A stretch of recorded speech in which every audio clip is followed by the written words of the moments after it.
children, welcome to my writing component. Today, our topic will be on information transfer.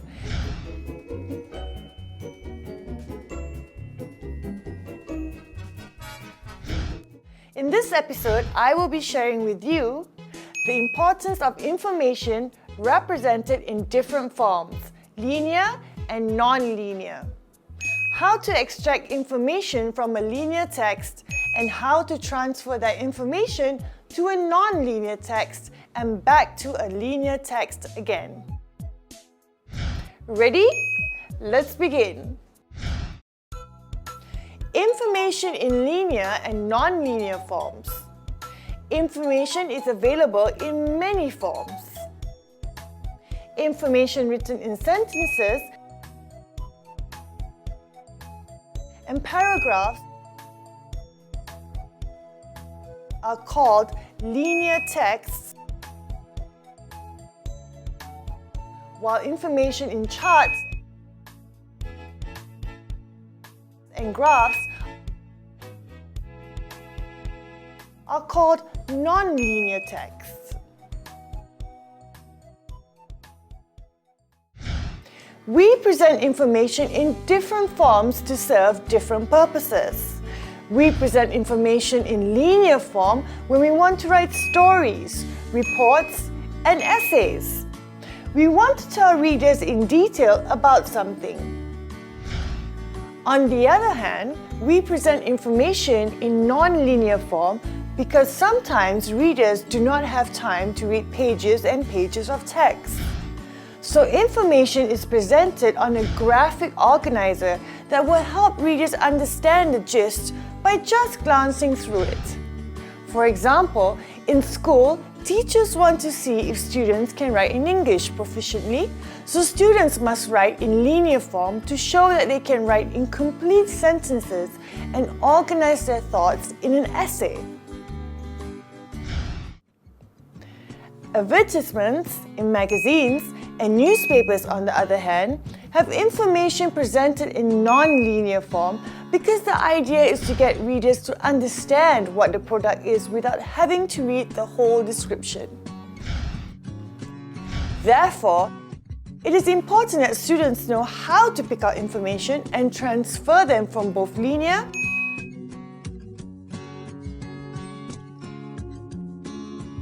and non-linear forms.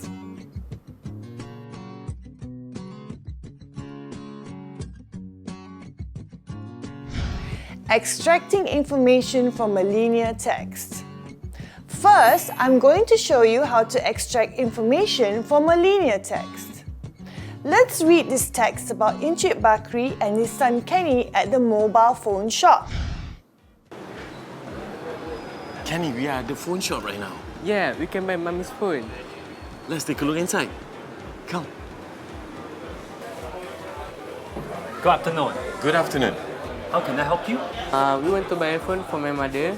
My mother wants a phone that's simple and not complicated. May I know your budget? Around 400 ringgit. May I suggest this model, the SG1? It's very easy to use. You can record voices and take photographs. You can also send and receive messages to the MMS, Multimedia Messaging Services. How much is it? It's only 300 ringgit. And what about that phone?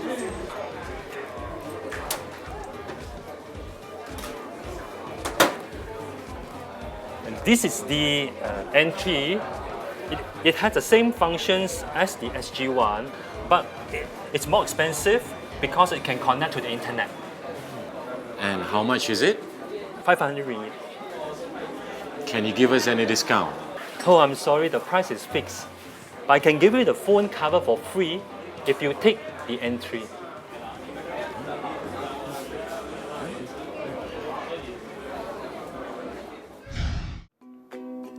Now, I wonder which phone they would buy. If you were in their shoes, which phone would you buy? Would you buy the SG1 or the N3? Write down the similarities and the differences between the two phones so it will be easier to compare.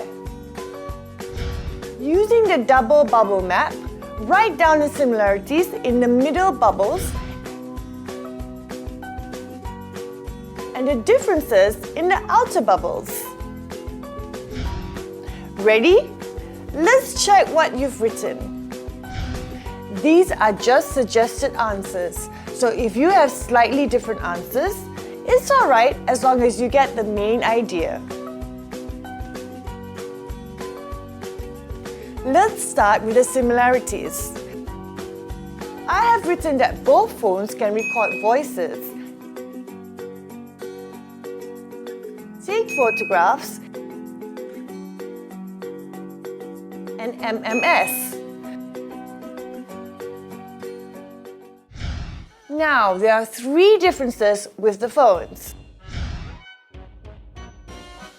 The SG1 cannot connect to the internet, like the N3. The SG1 costs 300 ringgit, while the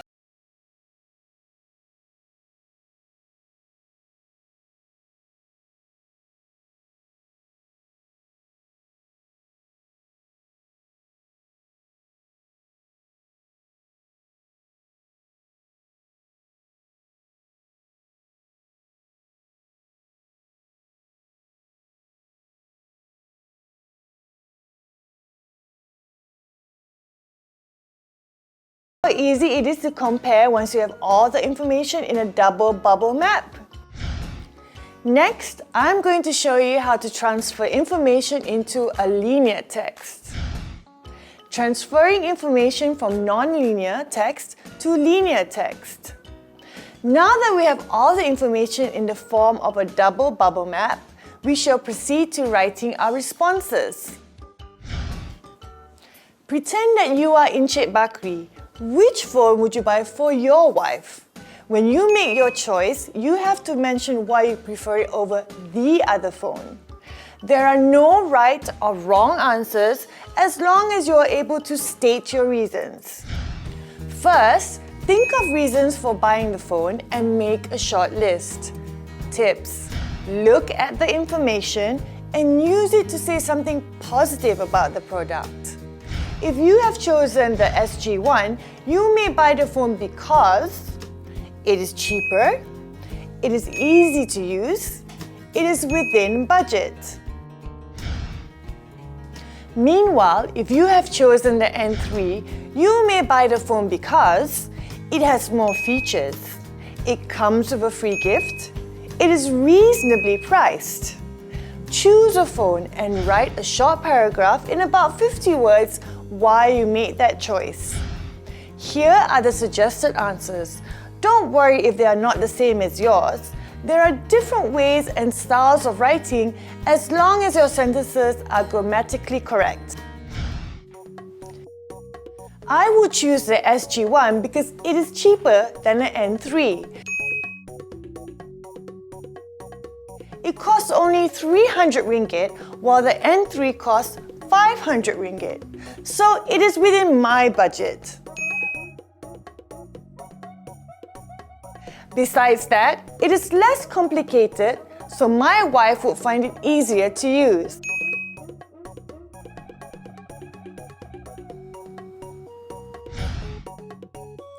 I would choose the N3 because it has more features than the SG1. My wife will be able to surf the internet on it. Although it is more expensive, I find it reasonable because it comes with a phone cover for free. Moreover, I do not mind paying extra as it is a gift for my wife.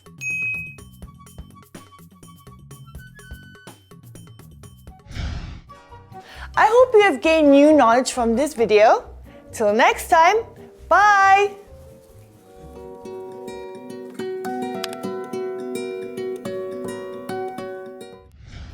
Hello children, welcome to my writing component. Today, I will be sharing with you tips on writing based on a visual stimulus. In this episode, we will be working on using WH questions to describe a picture and using adjectives and adverbs. They say a picture is worth 1,000 words. It's true because if you're observant enough, you can talk about the people, things, and events in great detail. A good description of a picture has two criteria. First, it should answer questions such as, what is this picture about? Who are the people in the picture? What is happening in the picture? Where is the picture taken?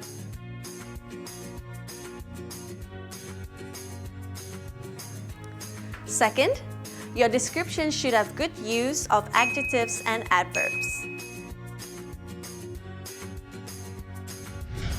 Adjectives are words that modify the noun, while adverbs are words that modify the verb.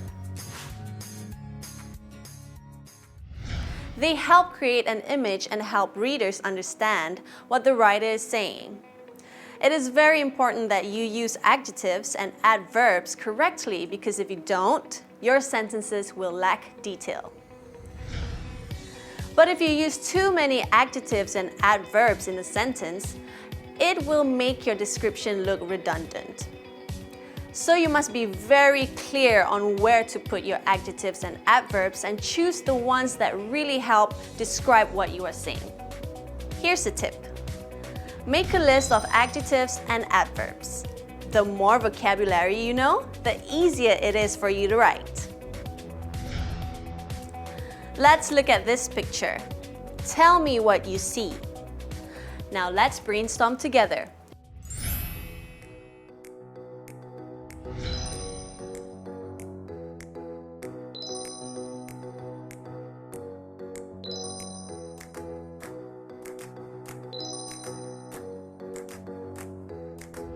In your circle map, write down as many words as you can that are related to the picture. You can pause this video until you are ready with your answers.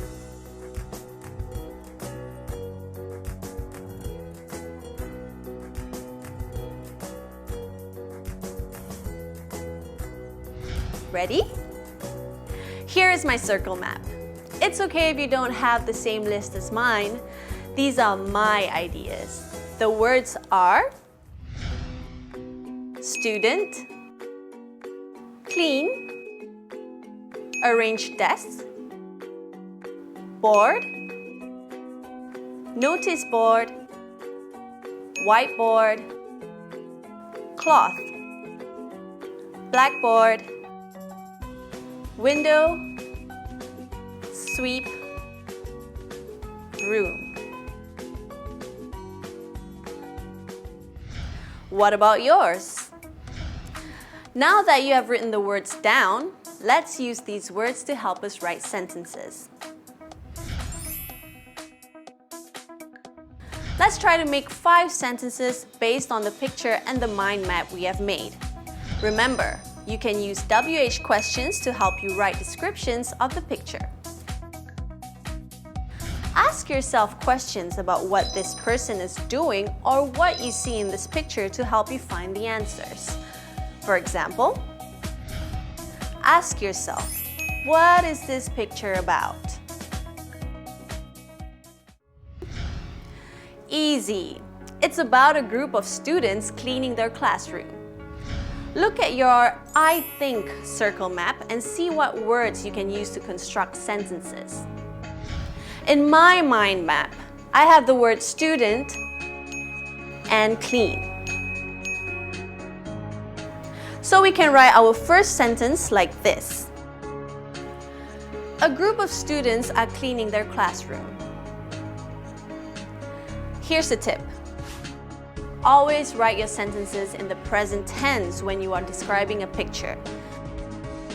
If you see a person doing something actively in the picture, you should use the present continuous tense. Let's look at this part of the picture. What do you see? I see a student sweeping the floor. Look at your map and see what words you can use to construct sentences. In my mind map, I have the words sweep, floor, and broom. So I can write my sentence like this. There is a student sweeping the floor with a broom. Great! Let's look at the picture again. Let's write a sentence about this student. What is this person doing? This student is cleaning the board. Look at the mind map you've created and see what words you can use to make sentences. In my mind map, I have the words student, clean, and board. So my sentence should look like this. There is a student cleaning the board.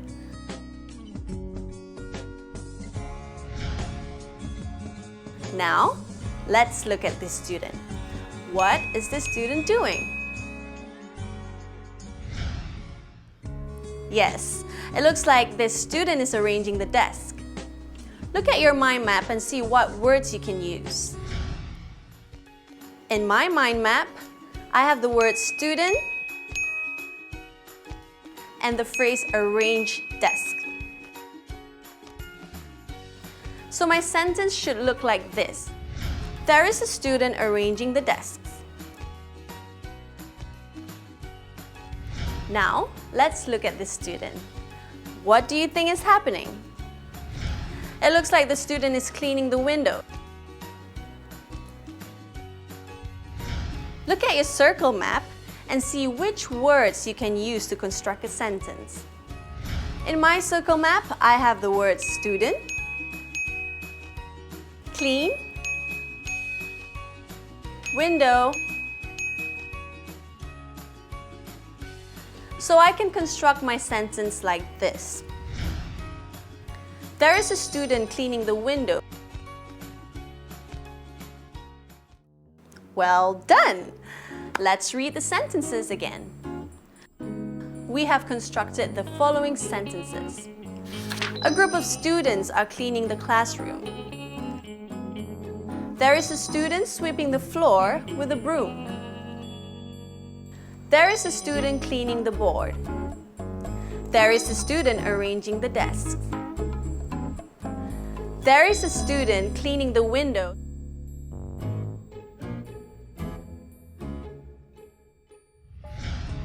That was easy, wasn't it? But you know, we are still missing something. That's right, the sentences lack detail. We need to describe the students and how they are cleaning the classroom. We can use adjectives to describe the students, while we can use adverbs to describe how they are doing things. Here's another circle map. These are the words I have come up with. Diligent, hardworking, neatly, wet, dirty, long, together, messy, dusty, tidily, carefully, slowly.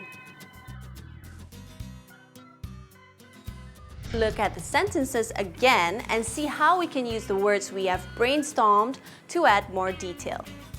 Let's look at sentence number 1. A group of students are cleaning the classroom. We should add an adjective before students and classroom, and an adverb before cleaning. Look at your circle map and choose suitable words to add to the sentence. From my mind map, I think I'm going to use the word hardworking, messy, and together. When I've added the adjectives and adverbs, my sentence will look like this. A group of hardworking students are cleaning the messy classroom together. See what a big difference it makes when you've added adjectives and adverbs? Now, let's try this with sentence number 2. Look at your mind map and choose suitable adjectives. You can add an adjective for student, floor, or broom. You don't have to add adjectives for every noun. Then choose an adverb for the verb sweeping. From my mind map, I'm going to use the word long and carefully. This is what my sentence will look like with adjectives and adverbs. The student is sweeping the floor carefully with a long broom. Don't stop practicing. We have 3 more sentences. For the third sentence, think of a suitable adverb for cleaning. From my circle map, I think I'm going to use the word slowly. By adding the word slowly, it adds more detail to the verb cleaning. There is a student cleaning the board slowly. Next, for the fourth sentence, I am going to use the word neatly. Remember, you don't have to use too many adjectives and adverbs in one sentence, but make sure you have at least one. So my sentence will look like this. There is a student arranging the desk neatly. Finally, for the last sentence, look at your circle map and see which word is suitable to use. From my circle map, I am going to use the word dusty,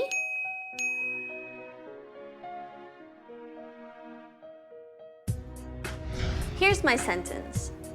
There is a student cleaning the dusty window. There you have it. Let's look at all the 5 sentences after we have added the adjectives and adverbs. A group of hardworking students are cleaning the messy classroom together. The student is sweeping the floor carefully with a long broom. There is a student cleaning the board slowly. There is a student arranging the desk neatly. There is a student cleaning the dusty window.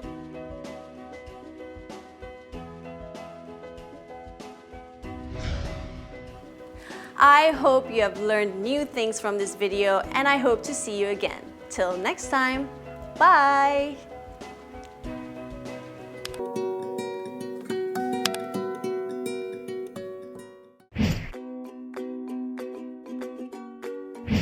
Hello children, welcome to the world of language arts. Our topic today is enjoying poems. The poem we will be looking at today is Holiday Memories by June Crabbin. The poem can be found in the year 4, 5, and 6 Anthology of Poems.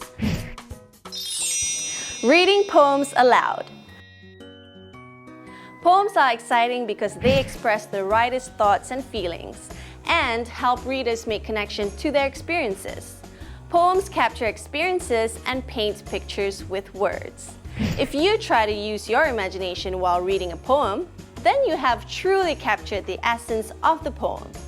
Let's look at the title. Holiday Memories. What do you think the poem is about? Yes, it's about the writer's holiday experience. I'm sure you've been on holidays, right? How did you spend your last holiday? Did you do some traveling? Did you do anything interesting, or did you just stay at home? In your worksheet, jot down the things that you did during the holidays.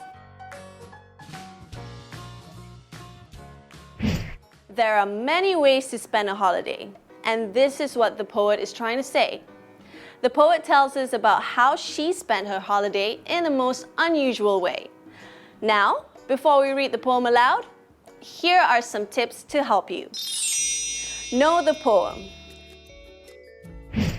People expect that they understand the poem the first time they read it. Well, you don't have to put such high expectations on yourself. Poems are meant to be enjoyed, so read the poem to yourself a few times and familiarize yourself with it. That way, when you read the poem aloud, you will read it confidently. Identify the speaker in the poem. Who is the speaker in the poem? Is it an old man, a lady, a child, or an animal? What kind of attitude and voice would this character have in the poem? If you can change your voice to suit the character in the poem, that's even better. Understand the meaning of the poem. What does the poem mean? Take your time to read and understand the issues the poet is trying to say because it will affect how you should read the poem. If the poem is about pollution, then it's very inappropriate if you read the poem happily. Understand the poem first so you can read the poem in an appropriate tone. As mentioned, this poem is about a child sharing his or her holiday experience. So when you are talking about something fun and exciting like going on a holiday, you should sound excited too. Study difficult or unfamiliar words in the poem. There may be words in the poem that you don't know its meaning or pronunciation. Look up those words in the dictionary to help you understand the poem better. Identify words that need to be emphasized. Some words need to be emphasized because it gives the poem an extra punch. Try to identify the words you want to emphasize. For example, I wrestled with a jaguar and bored a kangaroo.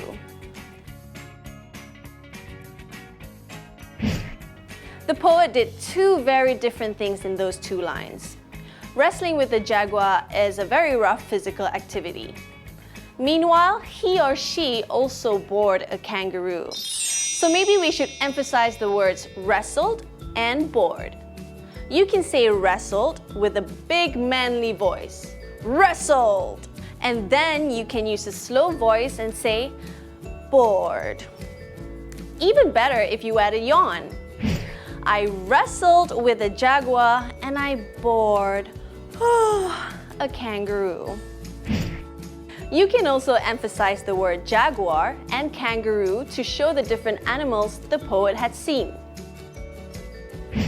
I wrestled with a jaguar and bored a kangaroo. See what a difference it makes when you emphasize different words? So have fun and play around with the words. Don't be shy. Read with emotion. Finally, it's important that you understand the emotion behind the poem. Don't read like a robot. Think of different ways you can convey feelings when you are reading the poem. This poem is about the poet doing crazy things like wrestling with animals, traveling to faraway places, and meeting pirates during the holidays. So think, how can you express all that excitement while reading the poem? Take your time to digest all the tips I have shared with you. When you are ready, let's read the poem together. Okay, here goes. Holiday Memories by June Craven. When I was on holiday, I went to Timbuktu. I wrestled with a jaguar and bored a kangaroo. I journeyed into jungles. I swam the deepest sea. I climbed the highest mountain and a money puzzle tree. I chatted to a seagull. I met a big baboon. I floated on a moonbeam until I reached the moon. I visited the planets. I lit up all the stars. I gossiped to a parrot, traveling to Mars. I sailed across the ocean. I drove a Greyhound bus. I rode across the desert on a hippopotamus. I heard a mermaid singing. I fought a killer shark. I grappled with a grizzly in a wild safari park. I chased a band of pirates completely around the bend. And now the summer's over, and so this is the end. Wow, what a wonderful poem! Now, let's take a look at the worksheet. After reading this poem, let's complete tasks 2 and 3. Task 2. What is the message behind this poem? Let's think. What is the poet trying to tell us? Read the poem again. What can you say about the activities the poet did? Do you spend your holidays like the poet? If not, how is it different from your holiday experience? That's right. Most of the things the poet did are based on imagination. I don't think anyone has floated on a moonbeam and visited all the planets and lit the stars. So the poet is trying to tell us to be creative and imaginative in thinking. Based on the poem, can you list out the places the poet has been to? In the tree map, list out places the author has been that are in this world and places that are out of this world. Here are my answers. Places that are in this world: Timbuktu, sea, safari park, mountain, desert, jungle. Places that are out of this world: planets, moon, Mars, stars. Follow my tips, and with a lot of practice, I'm sure you will be great at reciting poems in no time. That's all the time we have today. Till next time. Bye!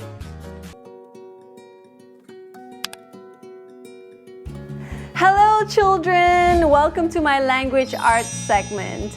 The title of this episode is Enjoying Graphic Novels, Understanding the Story. In this video, we are going to cover one of my favorite graphic novels, Gulliver's Travels. First, we will be looking at the book cover to predict what the story is all about.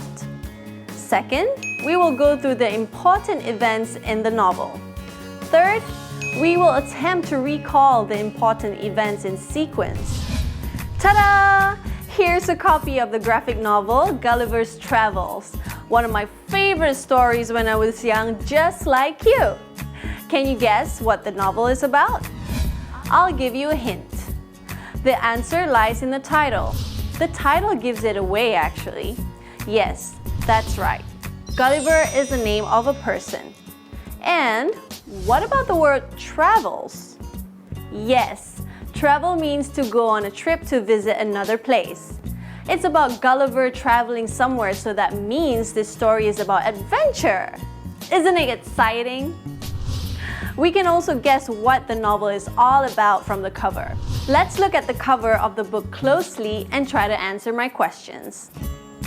What can you see here? Yes, a man, and he is huge. Look at the little people at the bottom. Why do you think he's so big?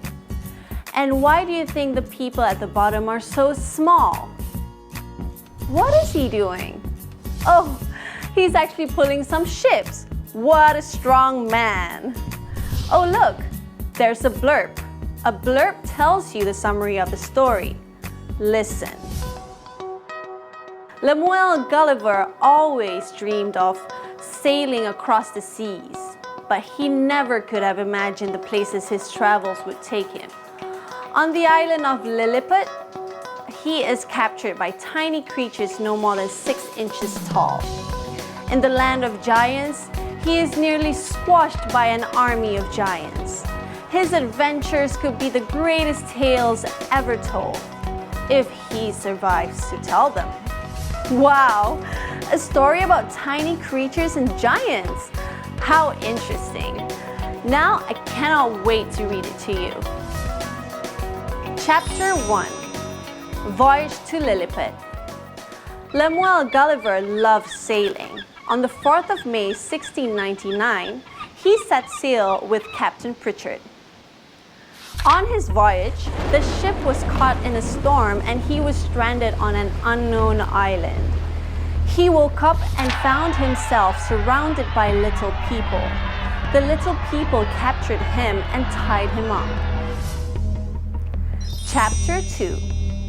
Meeting the Emperor. The little people took Gulliver to the Emperor. He begged the Emperor to be freed. The Emperor said he could only leave on a few conditions. One of it was he had to help Lilliput fight their enemy, Blefuscu. Chapter 3. The War with Blefuscu. Reldresal, a council member, told him that he needed to fight the Blefuscudians who planned to invade the land of Lilliput. Gulliver managed to capture their entire fleet. The Emperor ordered Gulliver to bring in the Blefuscudians as prisoners, but Gulliver refused. This made the Emperor very angry. 3 weeks later, the residents of Blefuscu invited Gulliver to their kingdom. The Emperor of Lilliput was even more upset. However, Gulliver got the opportunity to gain the Emperor's trust when a fire broke out at the palace. Guess what he did? He put out the fire by urinating on it. Ew! A council member informed him secretly that the council was charging him for dishonoring the palace and showing disloyalty to Lilliput, all because he planned to visit Blefuscu. The council member also informed him that he will be put to death the following morning. Sensing the danger that lies ahead, Gulliver left for Blefuscu and was greeted well by the people. With their help, he left for his homeland on the 24th of September 1701. He arrived in England and told the people his adventures with the tiny people. They did not believe him until he showed them the tiny animals that he had brought along. Chapter 4. Land of Giants. Gulliver missed traveling. So, the following year, he set sail with Captain John Nicholas and his crew to explore the great island. Left behind by the others on the island, Gulliver encountered giants in the cornfield. One of the giants picked him up and the terrified Gulliver begged for his life. The giant brought Gulliver to his master, who then invited him for a meal. At the master giant's home, Gulliver met his daughter, Glumdalclitch. He took care of him and he became a country performer for the family. One day, Gulliver was so popular that he was sold to the Queen of Giants. Chapter 5. A Wild Escape. One day, Gulliver and Glumdalclitch traveled to the south coast with the King and Queen of Giants. Gulliver traveled in a traveling box, which was also his home. A royal servant took him for a walk along the shore. He started to miss home. After a while, he returned to take a nap inside his traveling closet when suddenly the closet was carried away by a large bird. The bird dropped the closet into the sea. Stranded at sea, he started shouting loudly for rescue. Fortunately, some sailors heard him and rescued him from the sea. They did not believe his adventures in the land of the giants until they saw the gigantic objects that he had in his cabinet.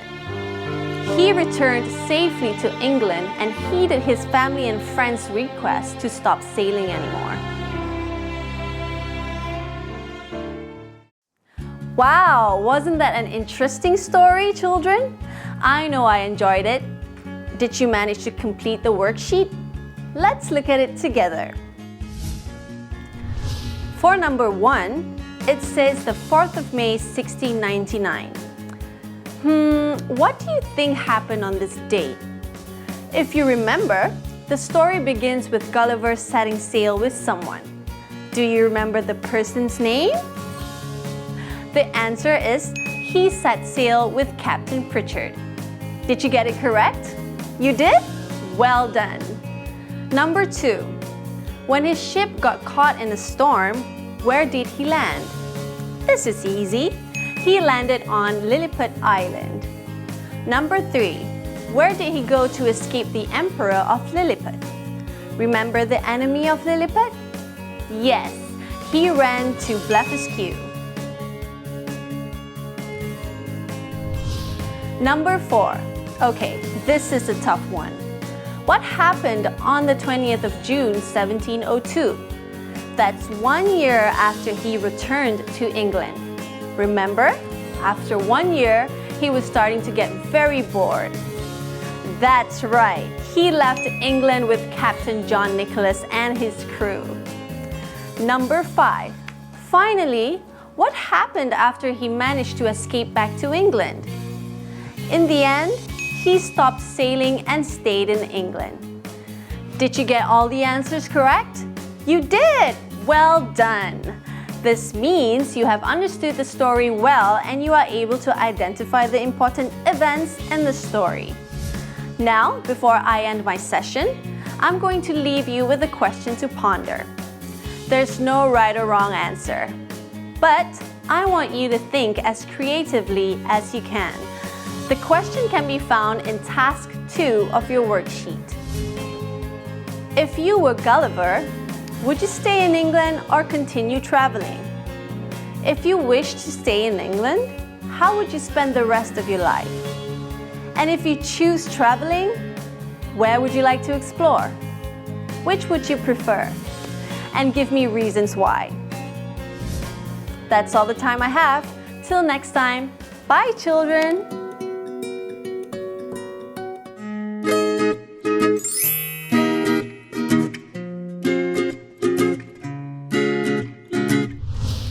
Hello children, welcome to my listening and speaking component. Today I have a very special topic for you. Our topic is making suggestions. In this episode, we will be covering these 3 skills: making suggestions, accepting suggestions, and refusing suggestions.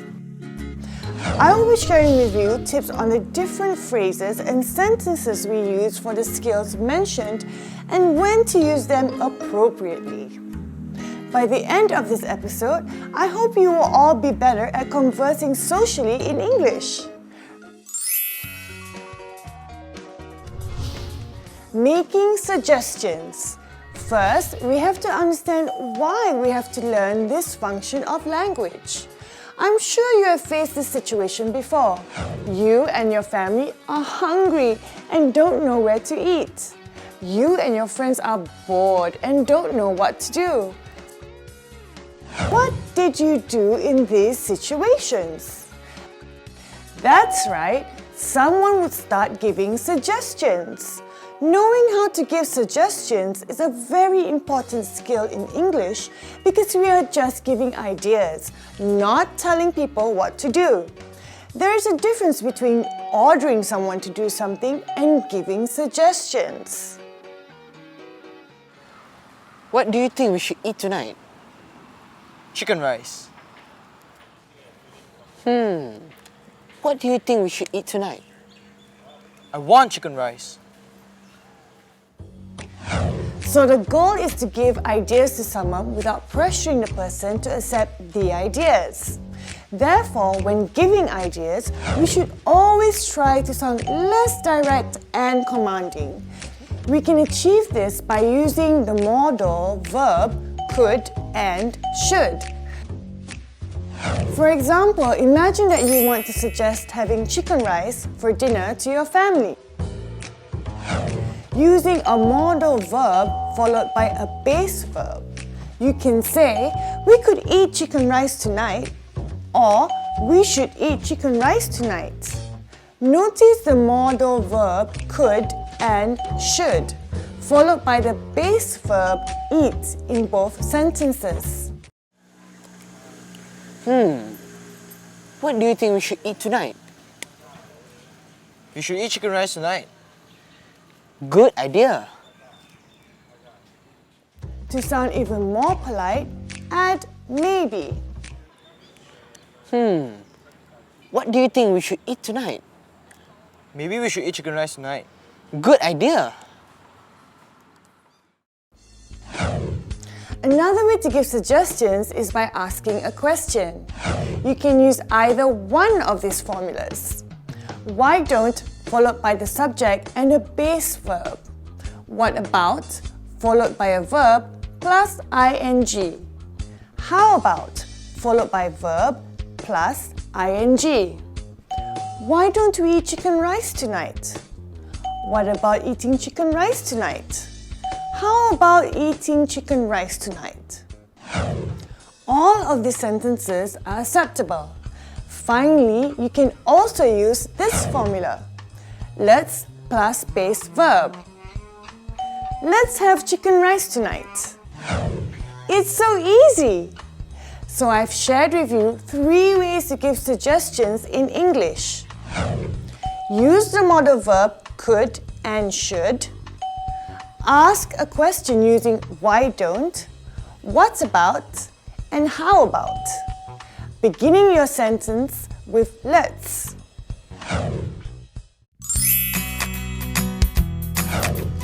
Accepting suggestions. Now let us look at how to accept suggestions. In order to accept suggestions politely, we should begin by praising the idea. Ideally, you should sound enthusiastic and appreciative of the person's suggestion. We can praise someone's idea by saying, "That's a good idea." What do you think we should eat tonight? Maybe we should eat chicken rice tonight. That's a good idea. You can also show that you accept the suggestion by agreeing to the person.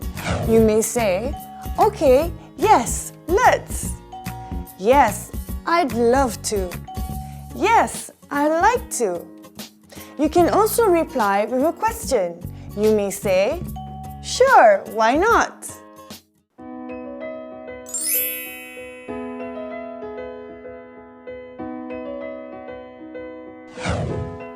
Refusing suggestions. In some situations, you may not like or agree with somebody's idea. You may refuse directly by saying, What do you think we should eat tonight? Maybe we should have some chicken rice. No. What do you think we should eat tonight? Maybe we should have some chicken rice. I don't feel like it. These responses are correct, but depending on who you are speaking to, these responses may not be appropriate, especially if you are speaking to someone older. Therefore, it is also very important to reject the idea politely without hurting people's feelings. You may use this sentence. What do you think we should eat tonight? Maybe we should have some chicken rice.